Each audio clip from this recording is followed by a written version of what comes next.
Hello friends, welcome back to my channel commerce career point में आपका हार्दिक स्वागत है। आज हम ब्रेक इवन पॉइंट का नेक्स्ट पॉइंट है जो हम उसी के अंदर हम पढ़ रहे थे अंशदान यानी कंट्रीब्यूशन के विषय में पढ़ा था। कंट्रीब्यूशन क्या होता है? जब हमारी सेल होती है, सेल में से वेरिएबल कॉस्ट को माइनस करके जो आता है हमारा कंट्रीब्यूशन आता है। कंट्रीब्यूशन को हम सी से व्यक्त करते हैं। सी तो इसके चार हमारे फार्मूले हैं। जैसे सी इक्वल टू, अगर सेल है तो सेल में से हम वेरिएबल कॉस्ट को माइनस कर देंगे। सी इक्वल टू यानी contribution equal to fixed cost plus profit.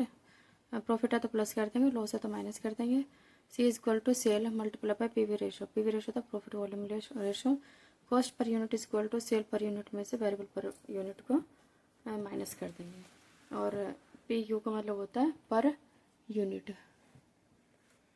लाभ मात्रा अनुपात यानी profit volume ratio. Profit volume ratio क्या होता है? इस अनुपात की गणना सेल एंड कंट्रीब्यूशन के मध्य अनुपात ज्ञात करने के लिए की जाती है। इस अनुपात को परसेंटेज के रूप में व्यक्त किया जाता है, इसलिए इसे अंशदान सीमा अनुपात भी कहा जाता है। इसका दूसरा नाम क्या? अंशदान सीमा अनुपात भी कहा जाता है। इसके फार्मूला है हमारे PV ratio. PV ratio is equal to C upon sales यानी contribution upon sale multiply by 100। इसमें हमारी मल्टीप्लाई 100 से इस वजह से क्योंकि इसे परसेंटेज में व्यक्त किया जाता है। PV ratio equal to fixed cost में प्रॉफिट को प्लस कर दो, डिवाइड कर दो सेल से, मल्टीप्लाई कर दो 100 से। PV ratio equal to cost पर यूनिट को सेल पर यूनिट से डिवाइड कर दो, मल्टीप्लाई कर दो 100 से। पीवी रेशो अगर हमें वेरिएबल कॉस्ट पर रेशो दे रखा तो उसे डायरेक्ट 1 में से माइनस कर दो, पीवी रेशो आ जाएगा निकल के। PV ratio equal to change in profit upon change in sale multiply by 100। अगर हमारे दो साल के प्रॉफिट और लॉस दे रखे हैं तो हमारा change in profit change in loss change in profit upon change in sale multiply by 100 वाला फार्मूला लगेगा। नेक्स्ट है PV ratio equal to profit upon अगर मार्जिन ऑफ सेफ्टी से क्वेश्चन आया तो profit upon margin of safety multiply by 100।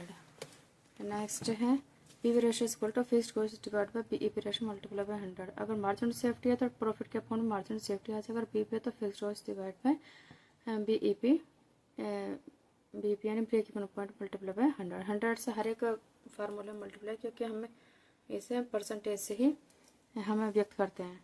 तो हमने आज कंट्रीब्यूशन और पीवी रेशो के विषय में हमने पढ़ा है और इनके फार्मूलाज के विषय में हमने पढ़ा है। तो अगर आपको हमारे से कुछ भी कोई फीडबैक लेना है या अपने कोई राय देनी है तो प्लीज़ कमेंट बॉक्स में हमसे पूछ सकते हैं। और नेक्स्ट क्लास में हमारे रहेंगे बीपी और है मार्जिन ऑफ सेफ्टी। ये जो छोटे मोटे हमारे और टॉपिक बच गए इन्हें हम नेक्स्ट क्लास में कंप्लीट करेंगे। अगर आपको किसी भी टॉपिक के विषय में कोई फीडबैक लेना है या अगली क्लास के बारे में कुछ जानना है तो हमसे कमेंट बॉक्स में हमसे पूछ सकते हैं। तो आज की क्लास हमारी बस यहीं पर इतनी ही। नेक्स्ट टॉपिक करेंगे अगली क्लास में। Okay, thank you for watching my video.